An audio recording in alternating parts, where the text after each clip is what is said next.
There is a rhythm inside history that almost no nation hears until it's too late. A rhythm so consistent, so merciless, that every global reserve currency, every single one, has marched to its beat before dying. Not some of them, all of them. The Portuguese real, born with cannons behind it, ruled the oceans for 80 years, then vanished. The Dutch guilder, forged by the most advanced trading empire of the 17th century, dominated world finance and then collapsed. The British pound, backed by steam, steel, and the Royal Navy, reigned for more than a century before it surrendered its crown. Now, the US dollar, the empire's bloodstream since 1944, stands 81 years into its rule. And in 2025, it isn't in its prime. It isn't stabilizing. It isn't exceptional. It is in stage 5 of the same 7-stage cycle that buried every currency before it. This isn't prophecy. This isn't ideology. This is arithmetic, the cold repetition of a structural sequence that has replayed across 600 years of global power. And the only question that matters now is brutally simple. Are we wise enough to see the pattern? Or arrogant enough to believe we're the first empire immune to it? To understand the cycle, you must first understand what a reserve currency actually is, because most people think it simply means a strong currency. That's wrong. A reserve currency is the currency other nations must hold to trade, to settle debts, to store safety, to buy commodities. Oil trades in it. Global contracts are written in it. Central banks anchor their wealth inside it. When the world needs your money to function, you gain something economists politely call exorbitant privilege. It is, in truth, a geopolitical cheat code. You can print money, and the world absorbs it. You can run deficits, and foreigners finance them. You can borrow cheaply because demand for your bonds is structural. Empires do not simply enjoy this privilege, they weaponize it. And they always believe it will last forever.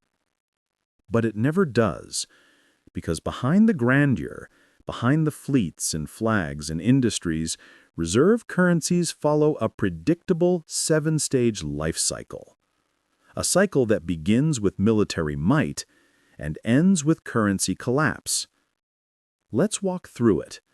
And as we do, you will see exactly where the dollar sits and why history is whispering stage 6 right now. Stage 1. Military dominance and trade route control.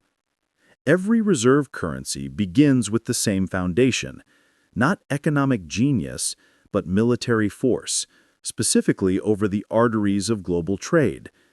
In the 1450s, Portugal unlocked a power no European kingdom had touched before: deep ocean navigation. While Italy dominated land routes and the Ottomans controlled the Silk Road, the Portuguese sailed into the unknown. In 1488, Bartolomeu Dias rounded the Cape of Good Hope, slicing open a new route to Asia. Within decades, Portuguese warships dominated the Indian Ocean, the Spice Islands, East Africa, and the South China Sea. But these weren't simple trading posts. They were fortresses. Goa, Malacca, Mozambique, Macau. Choke points armed with gunpowder, capable of deciding who traded and who didn't. If you wanted cloves, pepper, silk, porcelain, you paid Portugal, and you paid in Portuguese reals. Global currency status wasn't awarded by economists. It was enforced by cannons. The Dutch followed the script with ruthless precision. Their East India Company wasn't a corporate logo. It was the world's first multinational army. It owned fleets, soldiers, forts, and conducted foreign policy as a private empire. At its peak, the VOC fielded more warships than some European nations. The guilder became indispensable because the Dutch controlled the routes that mattered. And then came Britain, perfecting the model. In the 1800s, the Royal Navy didn't just rule the seas, it owned the planet's choke points. Suez, Gibraltar, Singapore, the Strait of Malacca. The British pound wasn't chosen, it was unavoidable. When World War II ended, the United States inherited the entire architecture, 11 aircraft carrier strike groups, bases circling every critical maritime passage, a navy larger than the next several nations combined. Protecting freedom of navigation, that's the branding. Controlling global commerce, that's the function. And so the dollar became the bloodstream of international trade. Stage 1 completed, but military dominance is only the opening chapter. Stage 2, the era of surpluses, wealth flows in. Once a nation commands the trade routes, something remarkable happens. Money flows towards it like gravity. Portugal's ships didn't just carry sailors, they carried the most valuable goods in the medieval world. Pepper bought in Asia for ounces of silver sold for prices 10 times higher in Europe. Lisbon swelled with wealth. Royal revenues exploded. Taxes remained low because global trade paid the bills. The Dutch took this further. Amsterdam became the warehouse of the world. Their innovation wasn't just exploration, it was arbitrage. Buy low in one region, sell high in another. Repeat at global scale. The city's canals glittered with the mansions of merchants richer than monarchs. Then Britain industrialized and perfected the engine. Export manufacturers, import raw materials, control shipping insurance, dominate global pricing. Their trade surplus was so large that London became the world's capital of capital. And then America's golden age arrived. From 1945 to the early 1970s, the U.S. posted the greatest trade surpluses in recorded history. Europe and Japan were rubble. American factories were the only major supply chain left standing. The world needed U.S. goods, and to buy them, they needed dollars. Dollars poured into foreign banks. Gold poured into Fort Knox. It was the peak of the cycle. But here's where history whispers the first warning. Surpluses never last. They always flip. Because once a nation's currency becomes indispensable, something counterintuitive and fatal begins to happen. Stage 3 emerges. Stage 3, formal reserve currency status, the peak before the slide. Every empire experiences a moment when global consensus solidifies into formal recognition. For Portugal, treaties were written in reals. For the Dutch, international bills of exchange gravitated to the guilder. For Britain, the Congress of Vienna crowned the pound. For the U.S., the moment was 1944. Bretton Woods. 44 nations convened in New Hampshire, exhausted by war, and agreed. The dollar would be the spine of the global financial system. Currencies would peg to the dollar. The dollar would peg to gold. The IMF and World Bank would preserve the architecture. It was the most explicit reserve currency declaration ever made. But here is the tragedy behind the triumph. Stage 3 is not the beginning of dominance. It is the beginning of decline. Because once your currency becomes the world's currency, the world needs more of it than you can produce through trade. So you begin running deficits. You export paper instead of goods. And the cycle begins to inch towards stage 4. The slide is subtle at first, then undeniable, then irreversible. Stage 4 is where reserve currencies die in slow motion. And that is where the script turns dark. Stage 4 is where the music shifts, quietly at first, then unmistakably. It begins with something that never feels dangerous in real time, a trade surplus flipping into a trade deficit.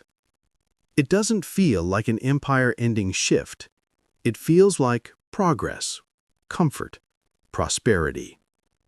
But historically, this moment has always been the point where reserve currencies begin spending wealth faster than they created. A slow erosion disguised as stability. Stage 4, living beyond means. The reversal begins. Portugal entered this stage in the mid-1500s. After decades of wealth pouring into Lisbon, the empire slipped into complacency. Instead of exporting value, it began importing nearly everything. Grain from Sicily, textiles from Flanders, finished goods from across Europe. Its global network still glittered, but underneath, production hollowed out. The nation wasn't generating wealth anymore. It was consuming wealth created earlier. The Dutch repeated the same mistake a century later. Amsterdam, once the engine of world commerce, evolved from a trading hub into a rentier paradise. Dutch citizens became lenders, not producers. Factories closed, shipyards shrank.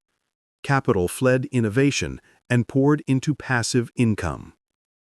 The wealthy lived beautifully, but the productive foundation beneath them crumbled. Britain's decline followed the exact same blueprint. By the early 1900s, the nation that had ignited the Industrial Revolution had outsourced much of its manufacturing. Germany and America were outproducing British factories. The UK imported everything from food to finished goods. The pound stayed strong, but the economy beneath it weakened every year. And then came America. The U.S. hit stage 4 in 1971, the year President Nixon detached the dollar from gold. The trade surplus evaporated forever. The U.S. transformed from the world's factory to the world's consumer. Through the 1980s, 1990s, and 2000s, imports surged. Factories closed. Entire industries migrated overseas. America financed its lifestyle not through production, but through debt, exported dollars, and the privilege of issuing the global reserve currency. It was the most prosperous illusion in modern history. But illusions have lifespans, and the next stage, stage 5, always arrives. Always. Stage 5, currency debasement, the desperation phase. If stage 4 is the slow erosion, stage 5 is where the erosion becomes unmistakable. Every reserve currency eventually reaches the point where deficits swell beyond what taxes, trade, or borrowing can sustain. And so they resort to the oldest trick in the imperial playbook. They debase the currency. Portugal did it in the 1550s by reducing the silver content of the real. Coins looked the same, but bought less. Merchants demanded more coins for the same goods. Confidence cracked. The Dutch did it in the 1700s as debt soared and war costs ballooned. They printed guilders to plug deficits. Value evaporated. Amsterdam's dominance weakened.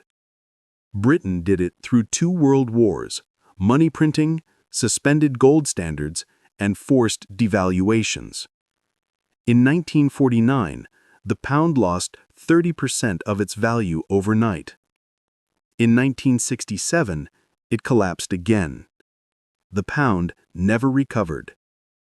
And the United States? The U.S. entered stage 5 in 2008. The financial crisis forced the Federal Reserve to print money on a scale unseen in U.S. history. Then COVID arrived, Stimulus exploded. $7 trillion were created in 2 years. It wasn't theoretical. It wasn't academic.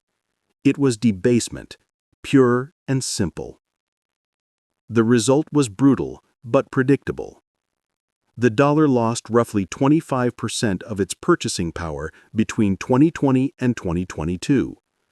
Groceries, rent, fuel, everything rose not because goods became more valuable, but because the currency became weaker. And the world noticed. Because when a reserve currency debases, the consequences are global. Central banks holding dollars lose wealth. Emerging markets dependent on U.S. imports suffer inflation. Countries with dollar debt feel relief until confidence breaks completely. Stage 5 is always the tipping point, and Stage 6, loss of global trust, always follows. Stage 6, the world looks for the exit. Stage 6 is the most important stage for anyone alive today, because we are living in it. This is the phase where the world, quietly at first, begins searching for alternatives. When Portugal debased the real, merchants turned to Spanish silver. By 1580, the real was no longer trusted. When the Dutch guilder weakened, capital moved to London. By the 1780s, Amsterdam was no longer the financial heart of Europe. When Britain debased the pound after World War II, nations fled to the dollar. By 1960, the pound had lost its reserve status entirely. Now the cycle has turned again. Only this time it's different in scale, not in pattern. The dollar is still the dominant currency, but the cracks are visible. China and Russia have reduced dollar reserves for more than a decade. Saudi Arabia, the keystone of the petrodollar system, accepted yuan for oil sales in 2023. The BRICS bloc is openly discussing a reserve alternative. Central banks worldwide are buying gold at the fastest rate since the 1970s. And the dollar's share of global reserves has fallen from 72% in 2000 to 58% in 2024, a decline representing trillions shifting out of the currency. This isn't panic, it's preparation. Empire after empire has experienced this moment, when confidence slips, when alternatives appear, when the world begins quietly arranging its escape plan. That is where the dollar stands now. And what comes next is the stage no reserve currency has ever escaped. Stage 7, replacement, collapse, the end of the cycle. But unlike past collapses, regional, manageable, isolated, the collapse of the dollar will be global, because the dollar is global. When it falls, the entire world financial architecture will tremble with it, and the transition will not be smooth. In fact, it may be the most chaotic monetary shift in modern history. Stage 7 is the point every empire believes it can avoid, and the point none of them ever has. It is not dramatic at first. There is no parade, no ceremony, no bell that rings to announce a new global currency. It happens the same way a glacier collapses, slow for a century, then sudden in a single season. This is the endgame, the moment where a reserve currency is not defeated, but abandoned, where the world stops using the old money because something else, anything else, feels safer. And when it begins, it moves faster than the nation at the center can react. Stage 7, replacement and collapse. History shows this stage with brutal consistency. When the Portuguese real lost credibility in the late 1500s, it did not fade politely. Merchants simply stopped accepting it. Spanish silver flooded in. The transition was complete within 2 decades. When the Dutch guilder faltered, London rose. Amsterdam, once the banker of the world, became a financial museum piece. Its collapse happened not with war, but with disuse. When the British pound broke after World War II, it collapsed through a series of humiliating devaluations. The 1949 devaluation erased a third of its international value in one stroke. By the 1960s, the world had moved decisively to the dollar. Each time, the same rhythm. A new power rises with military dominance, trade superiority, productive capacity, and long-term credibility. A new currency becomes the global benchmark. The old one falls into regionality, then irrelevance. Now the cycle points towards the dollar. But the replacement this time is different, not because the pattern changed, but because the world is different. There is no single obvious successor. China has production and trade power, but not an open financial system. Europe has a large economy, but no unified fiscal structure. Gold has trust, but not the liquidity to run global commerce. Cryptocurrencies have scarcity, but governments will never surrender monetary sovereignty to a decentralized network. So instead of a clean handoff from one empire to another, we are heading towards something more chaotic, a multipolar monetary world. The first in modern history. A world where the dollar dominates the Americas, the yuan dominates Asia, the euro dominates Europe, gold becomes the settlement layer between blocks, and digital currencies emerge as transactional tools. A fragmented world, a competitive world, a world without a single anchor. That is why the coming transition will be more violent than the last 3 reserve currency collapses combined. Because never before has the entire global economy been built on one currency, and never before has that currency begun losing credibility while no successor stands fully ready. Why this isn't just history, it's personal. These cycles do not merely rewrite textbooks. They erase savings. They reorder the middle class. They transfer wealth from those holding the collapsing currency to those who saw the pattern early. When the Portuguese real died, merchants who held reals were wiped out. Those who converted to Spanish silver survived. When the Dutch guilder fell, the wealthy who shifted assets to London preserved their empires. Those who clung to guilders lost generational wealth. When the British pound collapsed after World War II, British pensions and savings, denominated in pounds, lost decades of purchasing power. And today, the same math applies to the dollar. Since 2020, the dollar has lost roughly 25% of its purchasing power. That isn't speculation, it's arithmetic. If the historical pattern holds, and history suggests it will, the dollar will face deeper erosion, more inflation, more deficits, more money printing, more global diversification away from the dollar, until one day the system breaks loudly after decades of breaking quietly. The timeline you're not supposed to see. This is the single most important visual in the entire story. Portuguese real, about 80 years. Dutch guilder, about 80 years. British pound, about 105 years. US dollar as reserve currency, 81 years, 1944 to 2025. The average lifespan of a reserve currency is 80 to 110 years. The dollar is in year 81. And unlike past empires, the U.S. is exhibiting every hallmark of late-stage decline.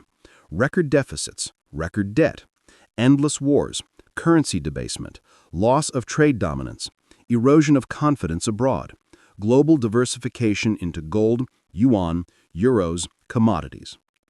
This is not politics. This is mathematics wearing the mask of politics. The U.S. is in stage 5, sliding into stage 6. And stage 7, replacement, has already begun in whispers.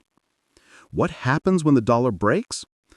The most likely scenario is not a Hollywood collapse, but an accelerating loss of purchasing power. A dollar that buys half as much, then half again.